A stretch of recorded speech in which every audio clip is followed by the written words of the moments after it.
Live from around the world from LinkedIn. It's a new LinkedIn Live. And now, here, your host, Mark Graban. Thank you, co-host Elisabeth Swan. Thank you very much. We have a lot to get to. It's nice to have everyone here. Welcome to our live stream to celebrate the third birthdays of our most recent books. I am your host. My name is Mark Graban, an author, speaker, and consultant, senior advisor with KaiNexus. We are live on LinkedIn around the world with no delay. It is 1:01 p.m. in Cincinnati, Ohio. It is 57 degrees. So I want to say hi to my co-host, Elisabeth Swan, author of the book, Picture Yourself a Leader. How are you? I am psyched for this, Mark. And I'm ready to make mistakes. And I'm doubly psyched for the opportunity to make them with you. I'm excited for the opportunity to be kind about your mistakes, I think. That's very big of you. I do my best, as our friend Karen Ross has taught us, to try to not just be nice, but also to be kind, because I'm gonna make mistakes here today too. But we're gonna have some fun. We are going to have quizzes. We will give away prizes. We have special guests, surprise guests, probably. We're going to be talking about mistakes and leadership lessons. So when we do those giveaways, maybe Elisabeth, if you want to step back into announcer mode, tell our audience what they might win. I'd love to, Mark. You could win one of 3 sets of signed copies of our 2 latest books, stickers and magnets, a Lean Coffee Talk podcast coffee mug, 90 days free access to Mark's Lean AI coach. That is brand new. And you could be one of 3 winners of a course from Karen Martin's TKMG Academy. You could win my course on the visual workplace, Mark's on mistake proofing, or one by Karen that the winner gets to choose. How about that, Mark? All right.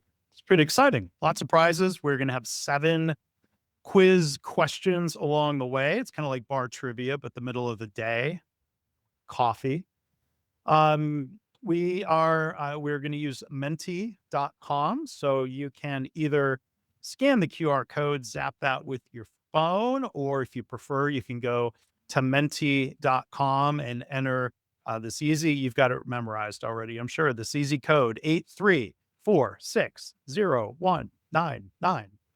That is our code, and that'll come back up on screen when it's time for the quizzes. So we lead the way. We're going to share a mistake story. I don't know if it's necessarily a favorite mistake, probably not our biggest mistake. We're going to do that, but let's talk about new book projects, and hopefully these books are mistakes at a high level. Elisabeth, tell us first about your new book project. Sure. My next book, scheduled to publish in 2027, is about the role of praise and recognition as drivers of performance.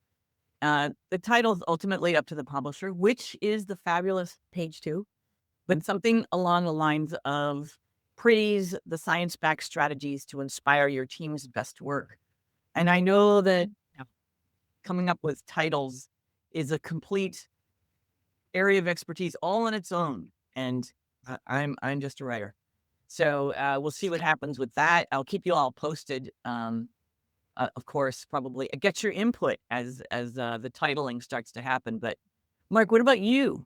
Tell us what you're working on. Yeah, so I'm also writing a new book. The theme in general is about, and it's something I've been giving talks about the last couple of years, and it's kind of coalescing finally, I think, into a book. It's about psychological safety as a foundation for lean and for continuous improvement. I'm still trying to finalize a title, which will be totally up to me, whether the title is a mistake or not. Something maybe less direct or less boring than psychological safety for leaders. I'm always there's a fear that the book title will be a mistake. You got to think about search engines and how people search for books on Amazon. One concept, more conceptual title, is the silence tax. But that Ooh, sounds, I don't know, too much like accounting. I'm not sure. Another one that might relate to the lean people might relate to it, but I don't know if others. One idea is the cord that wasn't pulled, and hopefully and on cord is what comes to mind. I don't yeah. know. I don't know. And then either of those would have a more descriptive subtitle, but like at some point, I don't know. Like the title, it just hits you, right? I mean, the mistakes that make us, I think, kind of had that moment where I'm like, okay, there we go. That's it. Which picture yourself a leader? Was that more obvious to you up front or? Yeah, that one, it was a back and forth with, at that point, an editor. And I remember that pulled together the imagery, the illustrations that I'd been combining with the posts, and that hit, which just reminds me of kind of the evolution of our two latest book efforts. And I was thinking, my book, like I described, was originally blog posts, illustrated blog posts. So it was blog to book, and yours was podcast to book, right? Kind It's of, yeah. pulling all that in, and then you and I got asked to speak, and just like you described, both of us had to pull. Well, we've written about quite a few stories. What are we going to talk about? And you landed on which came out of the book is psychological safety, and I landed on the, praise as a driver of performance. So, that was kind of a fascinating journey, I think, for both of us. Yeah. So let's talk about mistake stories. Do you want me to go ahead and pull up your picture? Yeah, bring it on so I can describe what the heck happened. Okay. This is hand drawn by you, correct? It is. I did actually draw that. So Um, what's your story? Tell us how the picture relates to this here. so, this mistake stands out. It's from the early days of my career while I was running a global rollout of Lean Six Sigma for Starwood Hotels, and it was on the island of Sardinia. So, It's a broad. exotic landscape for my flock. But with all the Europe, Asia, Middle East Starwood leaders were there. We were running 4 concurrent simulations that I designed. The US rollout, huge success, had just happened. It got written up in the Wall Street Journal, but this time mine did not go so well. Like the other 3 went well, but I had, the red eye, no sleep. My partner turned out to be unprepared. One of the directors in my simulation cohort was not happy with the changes coming from the US. So a little sabotage took place. Uh-huh. The whole thing just completely, utterly collapsed. And I let the client know, like, this did not go well. I used to say that you couldn't break the simulation. And that day totally broke.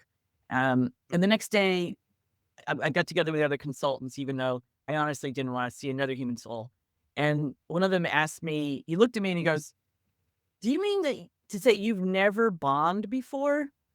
And God. then they all just started coming at me with all of their total, utter failures. And that taught me a lot. And it's what I remember about that Mhm. experience. And I learned that we have a role in helping others bounce back from failure, right? What's the difference is, being open and sharing them, because the neuroscience says it's easier to learn from others' mistakes than it is from our own, right? We get completely hijacked when it's our own mistakes. So I ended up working with Starwood and Marriott for decades. So everything worked out really well. But it made me more willing to take risks, since I Mhm. know it helps to share what doesn't work. So how about you, Mark? What's Yeah. your latest misstep? It's one of my latest. Here, I'm gonna pull up the sketch. I have a real phobia about trying to draw, so I actually asked AI to sketch out something. it's I don't know, it's not a life-changing mistake, but we're using the Mentimeter today to do the slides and the polling. And a lot of times when I do keynote talks or workshops, I do live polling of the audience, which I think actually, adds a lot. to the experience. And there's an integration into PowerPoint, which is sometimes a little glitchy. Um, so I've learned to not repeat some of those mistakes of like making sure it preloads, making sure it loads to begin with. They have to be on the Wi-Fi, make sure it's working fine. And so I've got a bit of a checklist that I run through. I was with a client recently where it seemed like it was working, and then live during the session, and I advanced it, and it's supposed to come up on people's phones. And I see, there's no votes coming in. I'm like, uh-oh, what went wrong? And then somebody called out, it's not coming up on our phones. And it seems pretty certain what happened was that even though I was on the Wi-Fi was very slow. And it eventually worked. And, it was just, I don't know if it was the Wi-Fi connection from my device or just everybody else in the room, but I'm like, I found a new failure mode. What happens if the Wi-Fi stinks? And, I think that's one of the lessons. And I was a little panicky about, oh no, but no, it didn't have a huge negative impact. But I think the lesson was like every time you think you've identified the failure modes and the things you have to test, like, oh, you'll discover something else. And so it's got me thinking, I don't have an answer yet of like what are the other things that could go wrong that I haven't discovered yet? Do I need to discover them one at a time, or can I be a little more proactive? So I think, learning from mistakes is good, but this was a reinforcement, I think, of the general lesson of trying to anticipate, have a backup plan, and not repeat this. And you see the flop sweat. You talk about bombing. I think that's the technical term, right? Flop sweat Yeah. in comedy circles. So anyway, that's my story. Again, nothing life changing, but it's a recent one I could think of. It's the little things. Little things and hopefully learning opportunities. So before we bring in our first special guest, we're going to do our first giveaway. So again, we'll encourage everybody to scan that QR code. And we've got a couple of people who've said hello from Massachusetts, from Germany. We'd love to have other people put in the comments where you're from. And again, thank you for joining us here today. So our first giveaway, and we're going to let, people are coming in. Again, the QR code is on the screen. Hopefully we'll get more than 2 players ready. Come on, everybody, go ahead and join. I don't know how many people are on live. We had 65 or 70 people registered. Maybe people's odds of winning are going to be very, very high today. The first prize that we're going to be giving away is a combination of goodies. One will be a Lean Coffee Talk coffee mug from the podcast team, Lunchbaugh and I do. It'll be a brand new clean mug, not this one that I'm using here. And also, Elisabeth, related to your book, Yeah. you're giving away. Oh, stickers and Yeah, stickers, magnets. okay, stickers and magnets. Very cool stickers and magnets. Just so you know. All right. So this is kind of just our random swag giveaway. There might be some other fun stuff in there as well. Okay, the players are coming in. It says we've got 8 players. All right. Oh, and I should mention, if you want to win a prize, please put in your real full name so that we can track down who those winners are instead of Cat 17 or whatever the default names it gives you might be. The other day I tested it. It was like, I was Agent 42. So make sure you have your real name in there. And again, we got people here from Iowa, Maine, Wisconsin. Hello. So, all right, let's go to the first quiz question. And like electronic bar trivia, answering quickly gets more points. Professor Ethan Burris found employees stay silent due to fear and what? Being on mute, confusion, futility, or burnout. Ethan Burris from University of Texas at Austin has done great work about why people choose to keep quiet at work. And as he frames it, if it's not fear, it is futility. Or sadly, I've heard people say things like, I don't get in trouble for speaking up. It's just not worth the effort. Yeah. A little sad, right? Yeah. So fear and futility, two things we're going to work on. So let's see who our winners are with the donut. Homer. Okay. So maybe Homer, send one of us a message and claim your status as Homer if it doesn't allow you. See, this is probably my mistake. Probably let people put in their names before I gave that. Did you Using make your a mistake, Mark? I did. And it's impacting other people, I I think. just I just admitted it, and now I Yeah. apologize. And If it doesn't, if Mentimeter does not allow you to edit your name, I will trust somebody to reach out and say that you are Homer. All right, congratulations for getting that correct. Whoops! Oh, whoa, whoa, whoa. Okay, wow, another mistake. Let me turn off the screen share, and we are going to bring in our first special guest. She is here, Deondra Wardelle. Queen D. How are you, Deondra? Mark Graban and the Elisabeth Swan.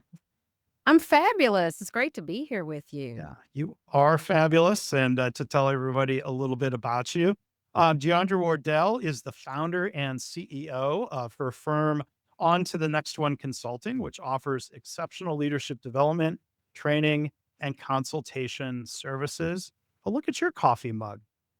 You hold that back, hold that up for a second. Yes, can you see it? We're getting the crown and Yeah. that is awesome. So, yeah, thank you for joining us.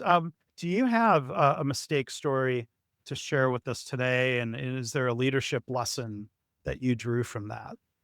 Do I have a mistake story for you? Do you want me to bring up your image? Well, it's Right. it's up to you. It's up to you. Well, you You- know what? I think wait, because my Okay. image has a before and after. Okay. Okay. I'll let you cue me when you want to see that image. Definitely, I'll cue you. So, when I was in manufacturing, specifically working in the printing industry, I was in a um, global continuous improvement director role. And I worked with a team of master black belts all over the globe. I had about 7 or 8 direct reports, and we were responsible for all the continuous improvement activities for 70 facilities in North America, Europe, and Asia. And I often say I am a recovering micromanager. So at the time, I felt like in my role, especially with global responsibilities, I had to have all the answers. That if an employee or a team member asked me a question, that it would be a failure on my part if I did not have the answer. And so, was very specific, will give great instructions. But at the same time, I felt like, I was someone who empowered my team members, that they had a voice, that they could share their creative ideas and all of that good stuff. So at the time, the team and I were working on a project. It was a global rollout that we were doing associated with the Lean Six Sigma initiative that we were working on. And I had a team meeting and I explained what it is we needed to work on, the priority. And I encouraged the team to go off on their own and further develop this idea. And then we would meet and talk about the idea, in the weeks to come.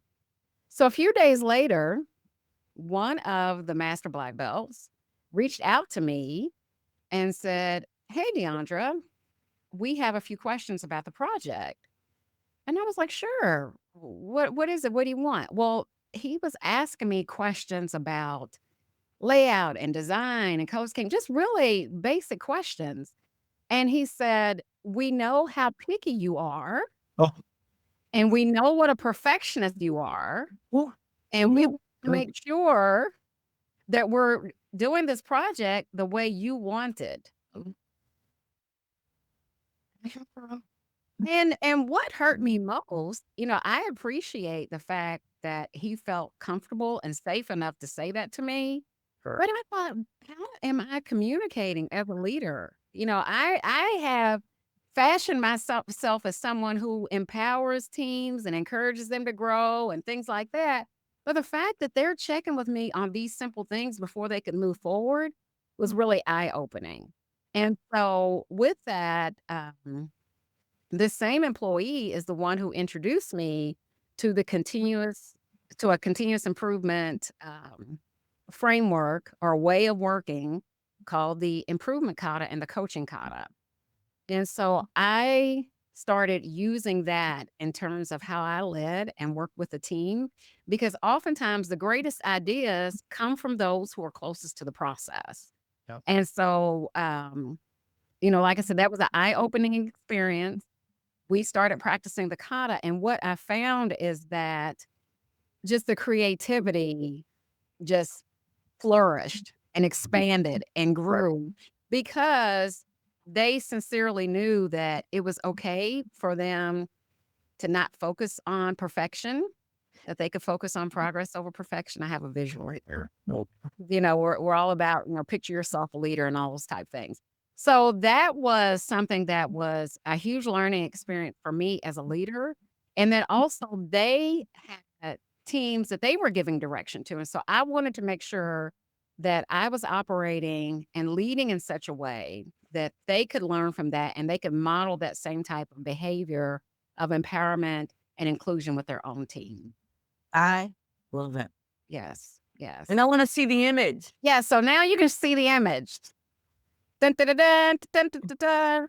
So on the left side, it's all my checklist, all of my specifics and way of doing things. And then, what I realized is that, thought leadership, I thought, it means giving every detail down to, just every minute, every micro detail. They had to have every step.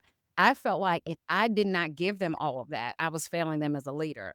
But the reality is, as a leader and as leaders, we're responsible for casting the vision and involving the team and truly letting them be involved.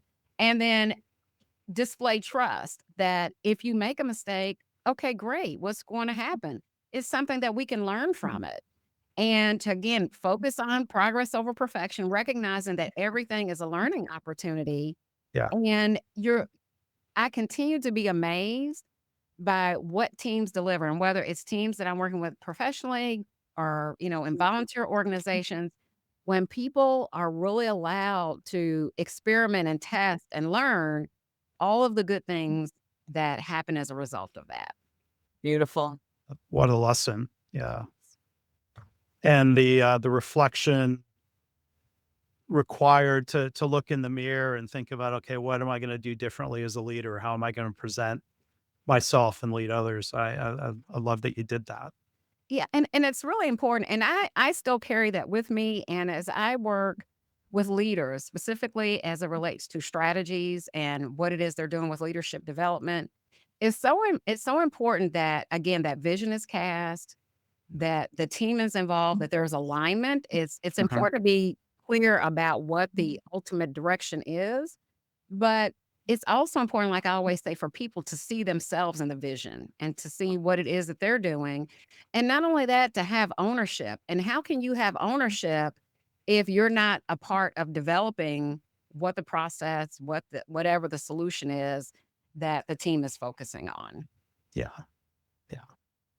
Very well said. So thank you, Deondra. We're going to do another quiz, and then we're going to bring in our next special guest. We're going to have some time at the end for a group chat. We'll bring you back in, Deondra, but we've got everyone on here. Let's see who's ready. Open your phone back up or your browser window back up. It should get you back into the quiz, or you can scan the QR code that we see there. So this time we are giving away 90 days free access to the Lean Coach AI platform that I've been experimenting with and some people have been using. You get 90 days free access. It's meant to be a Socratic coach. AI is to a fault program to tell you answers and show off how much it knows.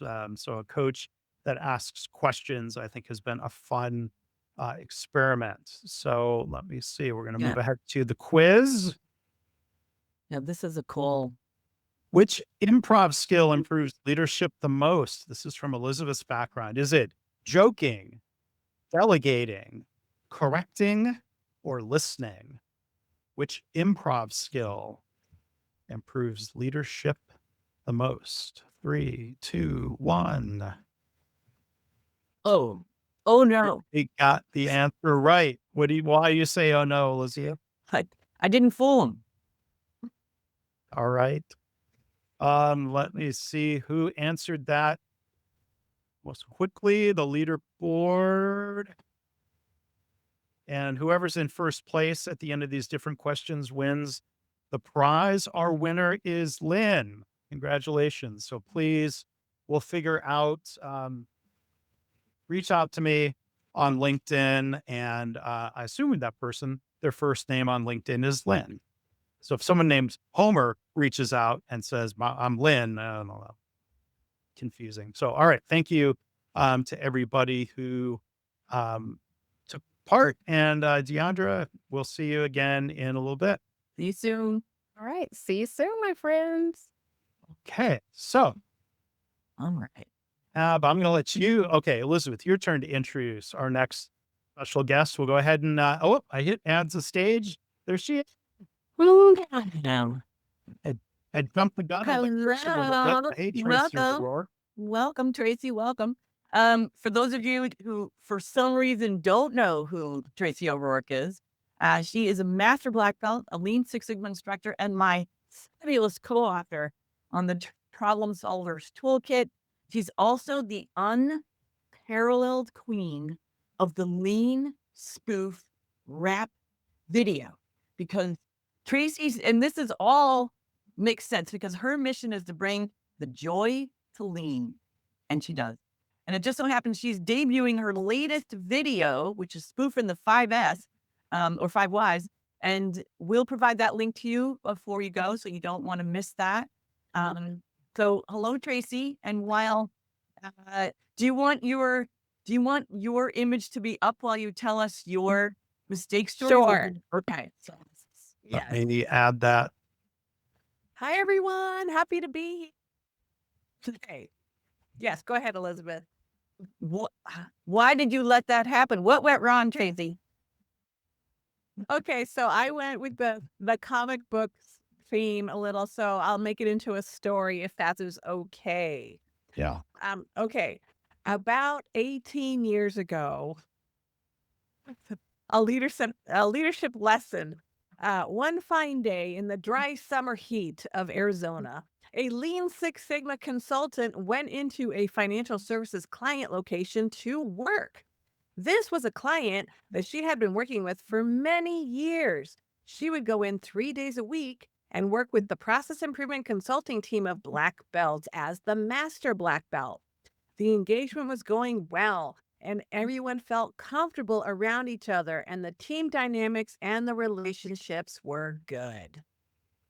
On this day, a presentation to the executives was happening, and a problem solver was doing a project presentation. Unfortunately, the presentation did not go very well, to say the least. It had typos, the flow was not smooth, and the result was unclear, leaving the executive team wondering about the ability of black belt team, and had more questions after than than the answers they had. The consultant was embarrassed for the presenter, for herself, and the black belt coach that was helping the problem solver. But instead of asking questions, the Lean Six Sigma consultant was filled with emotion and turned to the black belt coach and said, "How could you have let this be?" Well, coaches are supposed to ask questions, right? What was the question? But it wasn't an ideal, good question that a coach's coach should be asking. Surprisingly, the response was a push back, very defensive, it did not result in a positive coaching moment. So now the Lean Six Sigma consultant was really embarrassed because she did not model the right behaviors during a coaching moment.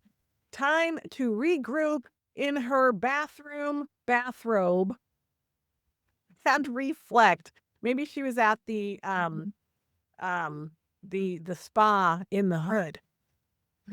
She did some Hansei. What could I do differently next time? Because that was a very negative reaction in the moment. I try to ask better questions. One might have been, what can we change so that our problem solvers are better set up for success for a project presentation with executives? And from then on, the Lean Six Sigma consultant tried to be very mindful, especially in moments of emotion. Well done. end. Well done, Tracy. Thank you for the comic book entry.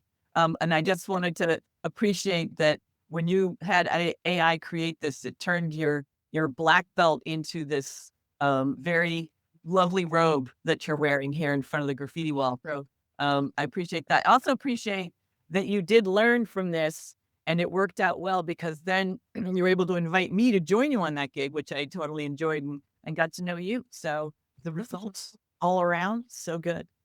It was. Yeah. It was the greatest engagement, that we had. And, we got put up at the Ritz too. So that was nice.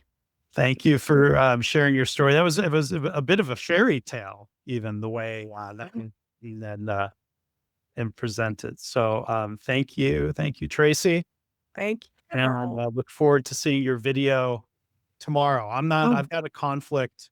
I'm traveling tomorrow and can't watch it live, but it'll be on That's okay. YouTube. I think It'll I'll be on YouTube immediately after Okay. the premiere. So YouTube will notify me and I can see it there. And I'll Okay. get the link out. I can't immediately figure out how to do it, but I will get that out, Tracy, to the gang.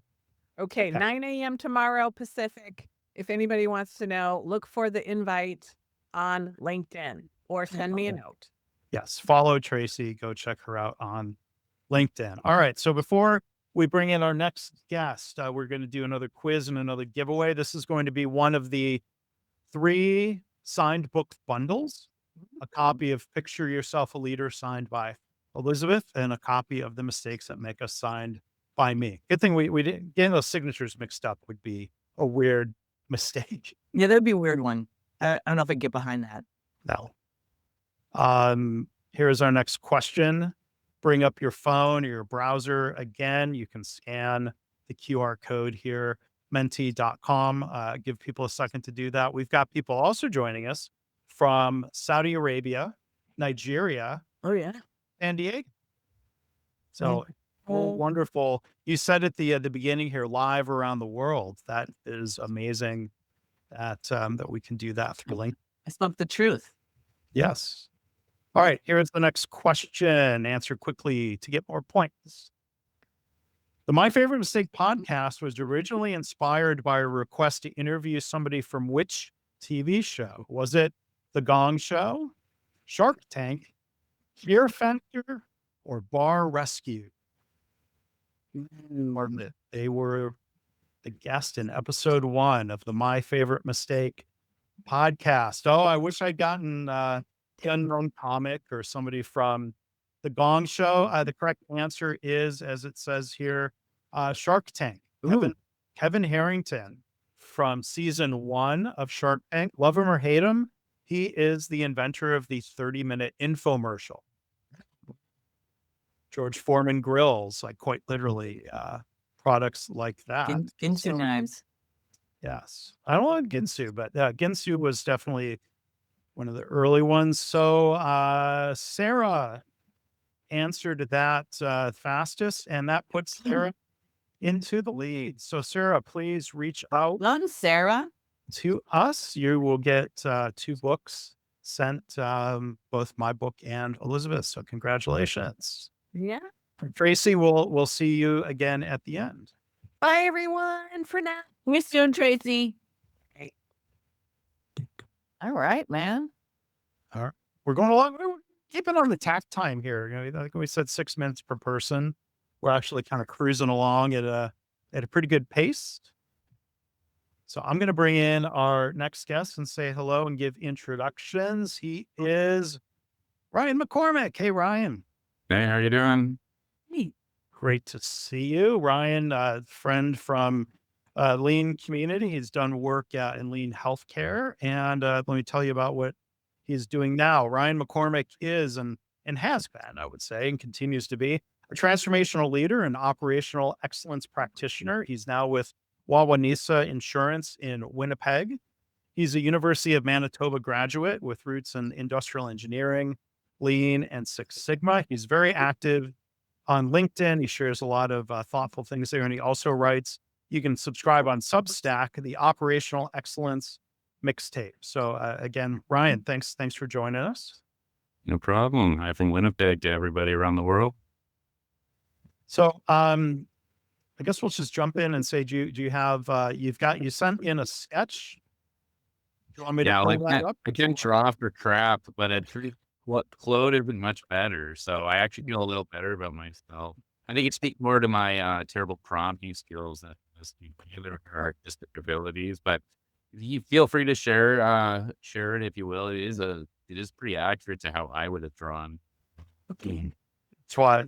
I think it's a great entry. It gives us a little spectrum of what AI can do, you know? Well, after seeing Tracy's though, it's I got a little embarrassed, but it is an accurate representation. I did kind of feed the story into Claude, and this is going to give. I was like, yeah, probably a reasonable, depiction of what different people felt at the moment. But the story I thought I'd share is one that it still occupies some real estate in my brain. I guess that's why it was it came to me when you asked me to do this. But many years ago, I led a sort of medium-sized but very tight-knit improvement team. And we used to do a daily stand-up. And once a week, we would have an idea or an improvement system type stand-up huddle where, team members were encouraged to bring forth ideas, raise them openly. And our standard was, as a team, we evaluate them as a group, prioritize them, and decide how to execute them. And I remember one of my team members had brought up an idea that I just didn't agree with for a bunch of reasons. One probably, shows the passage of time that it didn't even matter what the idea was. I'm pretty certain in reflection that it was really benign, but it was probably something I deemed wouldn't work because either I had already tried it or I'd received some feedback. And luckily for me that the team kind of deprioritized that idea. We moved on. But for the next several weeks, this team member kept bringing the idea back up and wanting it up the line. And, I was finding it quite irritating because we'd already deprioritized. I was convinced I was right that it was an idea.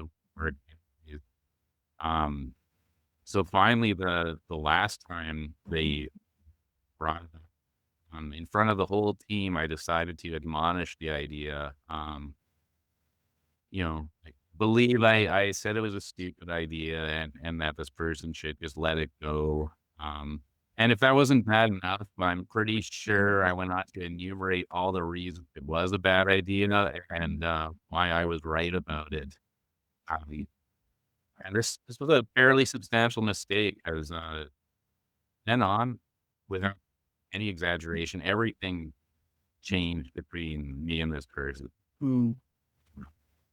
And even worse, a little bit changed between myself and some of the other team members. And, given my passion for improvement and my commitment to the principles of continuous improvement, it was just a poor reflection of me and how I showed up. And, in one moment, I was destroying the culture that I'd probably spent years cultivating and careful to develop. So it was a moment of a lot of reflection for me personally. And one of the lessons I still carry is, it's not my job as a leader to rescue people from their ideas.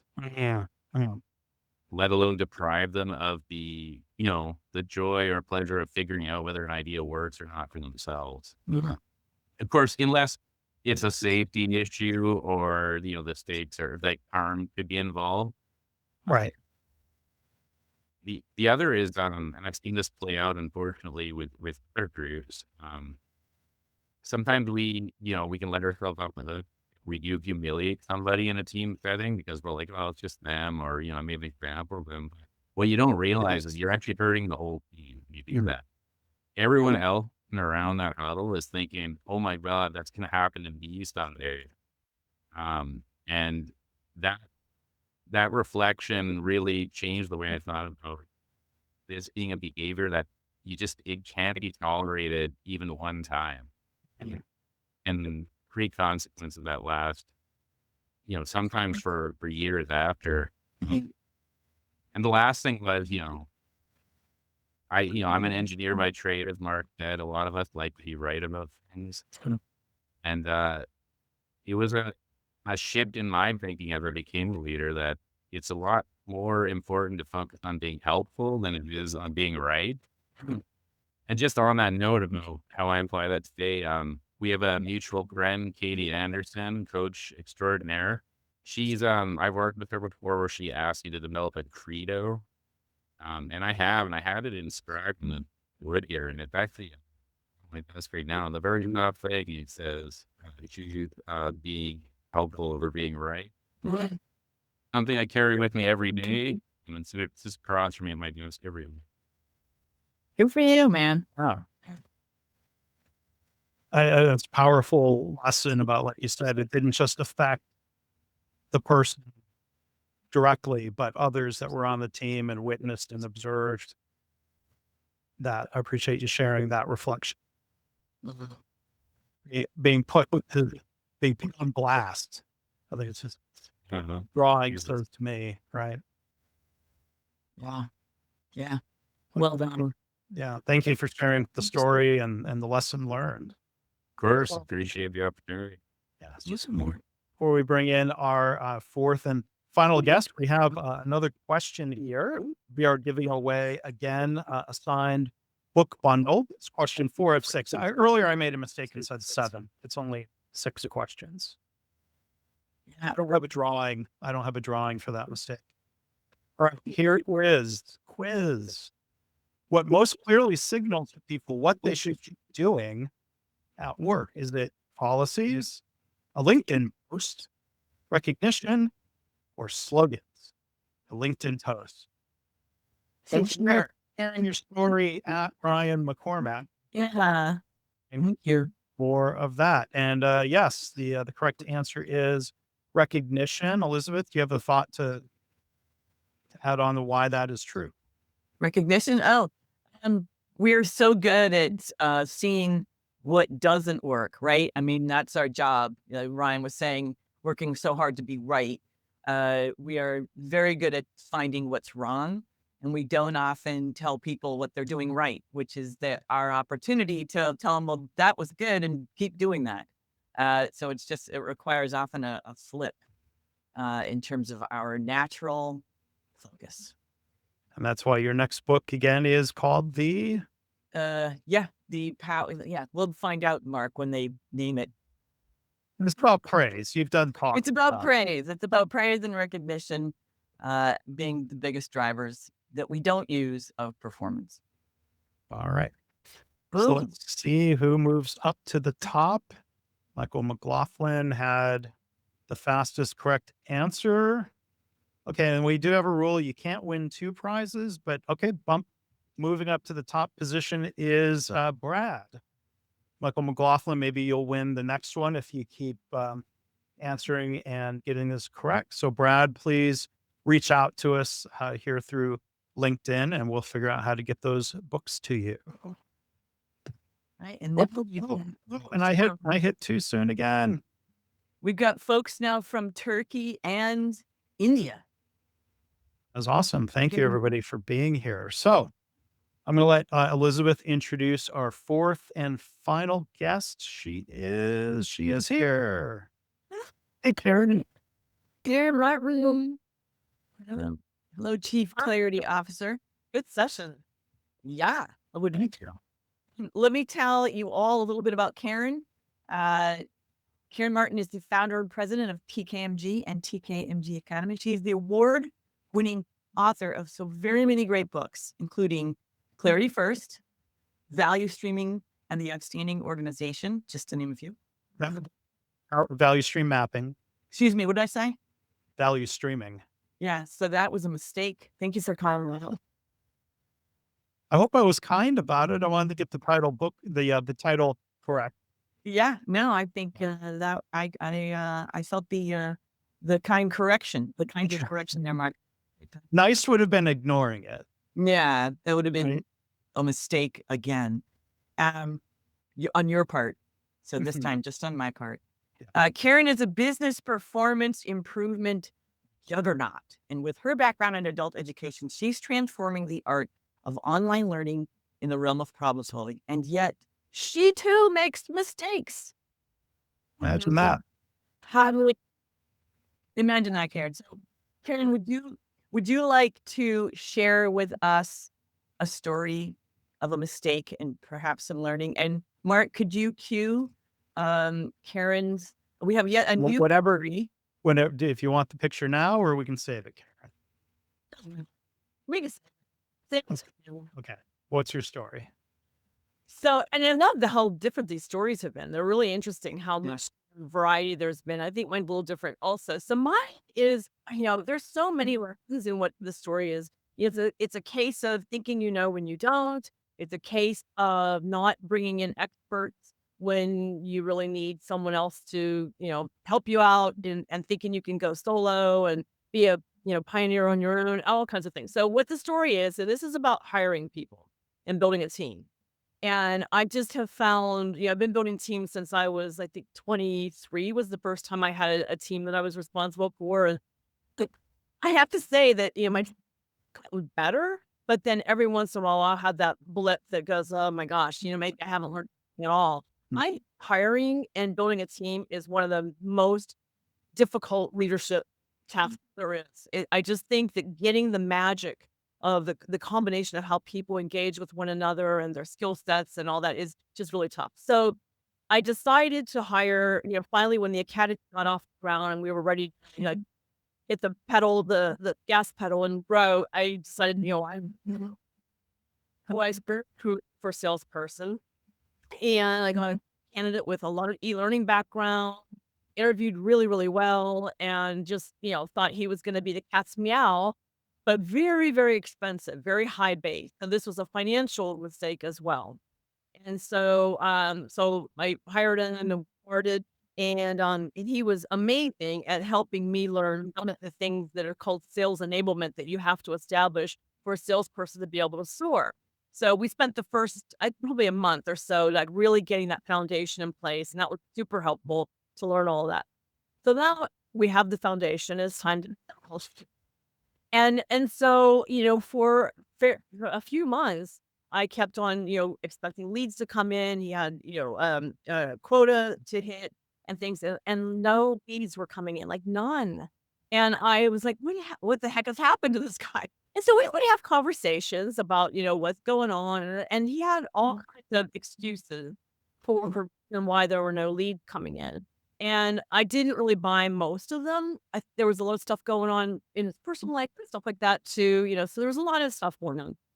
And so finally I decided I couldn't afford him anymore. He was not bringing in one lead to compensate for his very high base. And so I decided, and I absolutely hate letting people go. And I decided I had to do that. So I did it. And during the exit, our conversation about the exit, he said something about, well, I was never a full cycle salesperson. And I was like, what? Full like sales? I mean, I was so embarrassed in that moment that he's bringing up this trait or this skill set that I didn't know existed. And so he explained to me, it's like sales means that you go out and you curate and find leads and all the way through. And that all of his other sales jobs where he was pretty successful in some of them, he was given the lead. So all he had to do was work the lead. And so all of a sudden I was like, oh my gosh, how could I not have known that?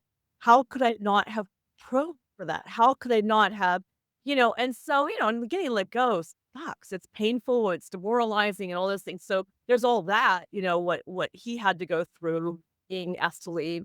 And it was hard for me to let him go. And it was just like such a mess that could have been avoided with a couple things. One, recognize the degree to which I did not in the sales process. Two, get someone that is an expert to help me interview people and even help me define that what I need is a full cycle salesperson. Like, why didn't I reach out to someone and say, like, how do I do this? And then the other thing that I learned, I read a book early in my career that I love, love, love, and I highly recommend it. It's super old now. It's called Growing a Business, written by Paul Hawkins, who used to own a very large gardening chain called Smith and Harkin. Now he's retired now. And in that book, he talked, and it was early in my career, he talked about making sure when you hire someone, hiring for their work ethic, their kind of the personality, their aptitude, their ability to grow, and not for skills. And I think I kind of got that in my head where as long as the person meets all those criteria, you can teach their stuff. But I learned not in sales. Not in sales. People are wired, and I've learned this a lot now since he's gone. People are wired as salespeople to either be salespeople or to not be salespeople. Like there's no middle ground. You're hungry or you're not. You either want commission or you don't want it. It's pretty binary. And so I think that kind of early programming was in my head, and I didn't confront that may not apply in all conditions. So there was that. So much learning. So I'm grateful for it, for the learning. And I now know that we need a full cycle salesperson. So if we probably educated a lot of people here too, like, full cycle salesperson. Okay. Yep. Anyone who can actually find the leads and they know improvement and operational excellence pretty well. Then well, let's see your image. I think yours is different from the AI generation. What? It's not like Tracy. Sure. Yeah. Somehow, we didn't get you into a silk robe. Let's go with our. Look pretty sultry. Hey, I will confess, Tracy pulled that off. we're at work here. Careful. So Karen's got a book of mistakes. Here, I thought I was the queen of clarity, right? The other irony is just when you think you operate with such great clarity, you don't. Yeah. And then you say, but you can, as Mark said, you're just constantly experimenting and you could do better. And you do. Learn and move on. Always And do better. move on. Okay, what do we? So we have two more questions. So we're going to do a question. This is our third signed book bundle. Yeah. And then we'll bring everybody back in for a minute, and then we'll do a final giveaway at the end for TKMG Academy courses. So question number 5 out of 6 is, which of these is part of the most effective coaching efforts? Nodding, fixing, asking, or unsolicited advice? Tough one. Nodding down. Or somebody got cruelly nicknamed the bobblehead because they nodded Oh, really? the things at work. Not nice. I shouldn't have even passed it along. Oh, my mistake. All right. Yes. Everyone says asking is more effective than fixing or telling or giving advice. Let's see who the winner or who's at the top of the leaderboard. Michael got there. He did, because Lynn may have the bragging right. She cannot win 2 prizes, but thank you for continuing along. She's a winner. Michael McLaughlin. Now, maybe for the third round of the TKMG courses, maybe someone can win a second prize. Do we take the top 3 all around? I think we go for the top 3. The reward are okay.